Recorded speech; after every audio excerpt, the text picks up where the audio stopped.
પેલા હું શું કહું છું, હવે પેલા સાંભળો તો ફરી પછી ડોકું ધૂણાવજો. હું એમ કહેતી હતી કે મારા ભત્રીજાના લગ્ન છે તો હવે આપણે ખરીદી કરવા કયે જવું છે? મારા ભાભી ની બધા કહેતા હતા કે તમારે ખરીદી થઈ ગઈ, તમારે ખરીદી થઈ ગઈ. હવે મારે હું એને જવાબ દેવો બધીને? મેં એમ કીધું કે હા હવે 2 દિવસમાં જાઉં. તો એ બધાની ખરીદી થઈ ગઈ તો આપણે હાલો ને 50-60 હજારનું મારી સાડીની લઈ લઈને તમારે જેટલાને લેવું એટલાનું. બહુ વધારે ખર્ચો નથી કરવો.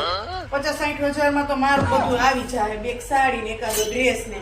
હવે ભત્રીજાના મેરેજ છે તો એટલા એની તો કપડા લેવા જ પડે. નકર એમ કે ને કે ઓહો ફઈને તો બહુ હવે ને ફઈના કપડામાં તો કાંઈ છે નહીં સાચું માલોય.